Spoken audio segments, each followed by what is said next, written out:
Justice Breyer, on behalf of all the American people, I want to thank you and your family for your tremendous service to our nation. I'm going to yield the floor to you, Mr. Justice.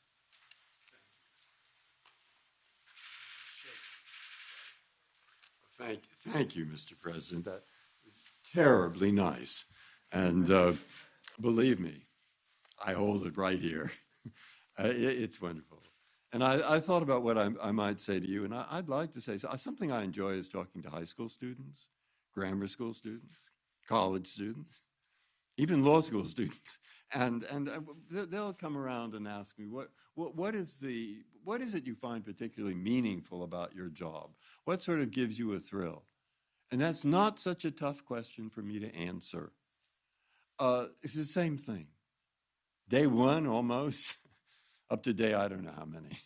But what I say to them is, look, I sit there on the bench, and after we hear lots of cases, and after a while, the impression, it takes a while, I have to admit, but the impression you get is, as you well know, this is a complicated country.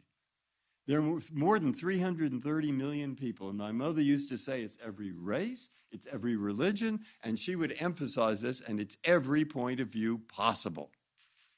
And it's a kind of miracle when you sit there and see all those people in front of you, people that are so different in what they think, and yet they've decided to help solve their major differences under law. And when the students get too cynical, I say, go look at what happens in countries that don't do that. And that's there. I can't take this around in my job. People have come to accept this Constitution, and they've come to accept the importance of a rule of law. And I want to make another point to them. I want to say, look, of course people don't agree, but we have a country that is based on human rights, democracy, and so forth. But I'll tell you what Lincoln thought, what Washington thought, and what people today still think. It's an experiment. It's an experiment. That's what they said. And Joanna paid each of our grandchildren a certain amount of money to memorize the Gettysburg Address. And the reason that what we want them to pick up there, and what I want those students to pick up, if I can remember the first two lines, is that 407 years ago, our fathers created upon this here a new country, a country that was dedicated to liberty and the proposition that all men are created equal. Conceived in liberty, those are his words, and dedicated to the proposition that all men are created equal. He meant women too. And we are now engaged in a great civil war to determine whether that nation or any nation so conceived and so dedicated can long endure.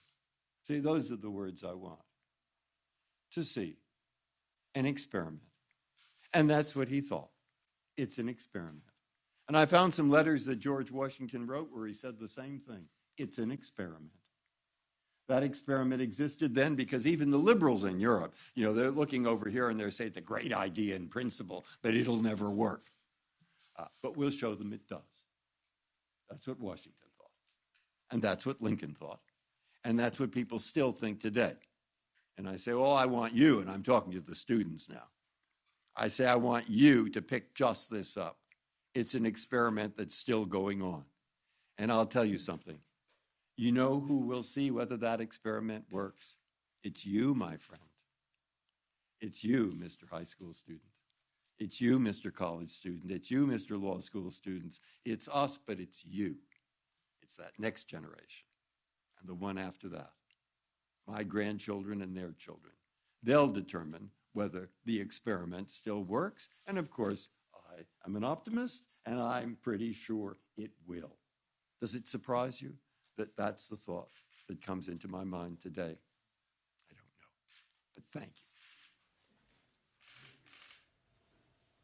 Doctor, I don't know that you've ever been to the White House in the Lincoln bedroom, but I invite both of you to come and stay.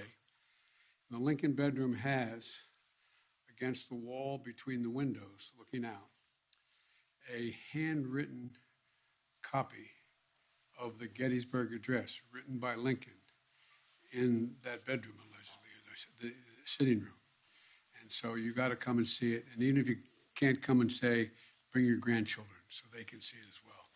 Thank you all so very, very much for being here. And I'm not going to take any questions because I think it's inappropriate to take questions with the justice here. He's still sitting on the bench.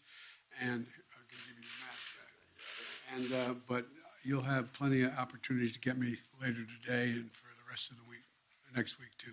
So thank you very much. Thank you. In deference to the moment.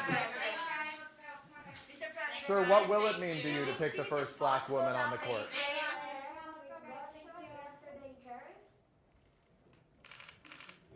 Thank you, Mr. President.